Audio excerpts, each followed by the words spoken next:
Hello everyone, ಇದು evening blog ಆಗಿರುತ್ತೆ. ಇವತ್ತು ನನ್ನ ಮಗಳಿಗೊಂದು ಡ್ಯಾನ್ಸ್ ಪ್ರೋಗ್ರಾಮ್ ಇತ್ತು, ಅಲ್ಲಿಗೆ ಹೋಗ್ತಾ ಇದ್ದೀವಿ. ನಾವು ಹೋದ್ವಿ. ಪ್ರೋಗ್ರಾಮು ಸಹ ಆವಾಗಲೇ ಸ್ಟಾರ್ಟ್ ಆಯಿತು. ಮಕ್ಕಳುಗಳೆಲ್ಲ ಬ್ಯಾಕ್ ಸ್ಟೇಜಲ್ಲಿ ರೆಡಿ ಆಗ್ತಾಯಿದ್ರು. ಎಲ್ಲರೂ ತುಂಬಾ ಮುದ್ದಾಗಿ ಕ್ಯೂಟಾಗಿ ಕಾಣಿಸ್ತಾ ಇದ್ರು. ನಾವು ಸಹ ಒಂದು ಫೋಟೋ ತೊಗೊಂಡ್ವಿ ನಮ್ಮ ಡ್ಯಾನ್ಸ್ ಕ್ಲಾಸ್ ಗ್ರೂಪ್ ಅವ್ರದ್ದು. ರೈನ್ಬೋ ಜೂನಿಯರ್ಸ್ ಪ್ರೀ ಸ್ಕೂಲ್ ಅವ್ರದ್ದು ಆ್ಯನ್ಯುಯಲ್ ಡೇ ಪ್ರೋಗ್ರಾಮ್ ಇದು. ಸಣ್ಣ ಸಣ್ಣ ಮಕ್ಕಳಾಗಿರೋದ್ರಿಂದ ಅವ್ರ ಜೊತೆ ಡ್ಯಾನ್ಸ್ ಆಡೋದಕ್ಕೋಸ್ಕರ ನಮ್ಮ ಮಕ್ಕಳು ಡ್ಯಾನ್ಸ್ ಗ್ರೂಪ್ ಅವ್ರನ್ನೂ ಕರೆಸಿದ್ರು. ಬರೀ ಮಕ್ಕಳುಗಳು ಮಾತ್ರ ಅಲ್ಲ, ಪೇರೆಂಟ್ ಕಪಲ್ಸು ಸಹ ಡ್ಯಾನ್ಸ್ ಆಡಿದ್ರು. ತುಂಬಾ ಎಂಟರ್ಟೈನಿಂಗ್ ಆಗಿತ್ತು. ನಾನಂತೂ ನನ್ನ ಮಗಳು ಡ್ಯಾನ್ಸ್ ಮಾಡೋದು ನೋಡೋದಕ್ಕೋಸ್ಕರ ವೆಯ್ಟ್ ಮಾಡ್ತಾ ಕೂತಿದ್ದೆ. ಕೊನೆಗೂ ಆ ಟೈಮ್ ಬಂತು.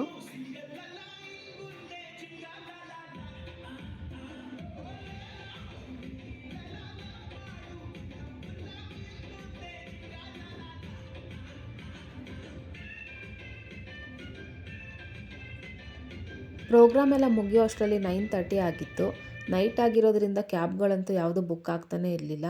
ಅಂತೂ ಇಂತೂ ಕೊನೆಗೆ ಯಾವುದೋ ಒಂದು ಕ್ಯಾಬ್ ಬುಕ್ ಆಯಿತು. ಮನೆಗೆ ಬಂದು ಸೇರಿಕೊಂಡ್ವಿ. ಈ ಮಿನಿ ವ್ಲಾಗ್ ನಿಮಗೆ ಇಷ್ಟ ಆಗಿದರೆ ಪ್ಲೀಸ್ ಸಬ್ಸ್ಕ್ರೈಬ್ ಮಾಡಿ.